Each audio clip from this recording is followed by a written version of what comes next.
I'd like to talk about why the secret or the law of attraction usually doesn't work for people.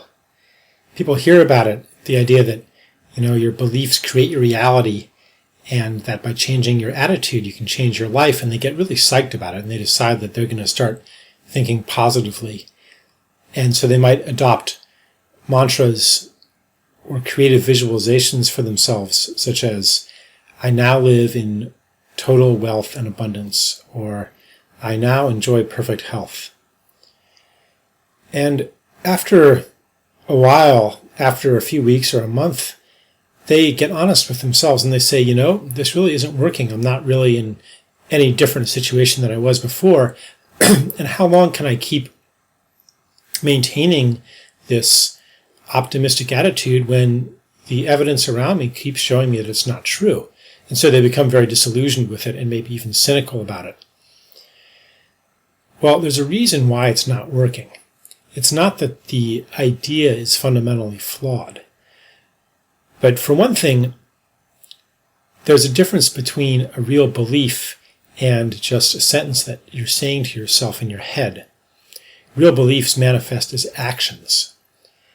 If you really believed that you were wealthy and lived in abundance and had no mentality of scarcity, then your way of thinking, your way of seeing the world, your speech, your posture probably would be very different.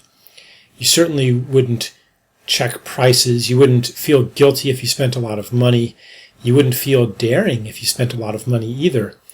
And you wouldn't monitor your bank account to see whether it's working or not. Someone who really believes in abundance isn't going to do that. They're not going to think about it that much or in that way. So really what's happening is that you don't have the belief that you tell yourself you're having. Or you only have it with part of yourself and not your whole self. So there's a contradiction here. Two different things are happening at once.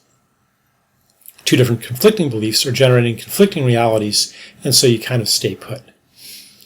But there's a deeper reason why it's not working. The deeper reason is that all of these feelings that we call negativity, all of the pain, the grief, the anger, the fear, the doubt, these are not the new enemy to overcome and fight.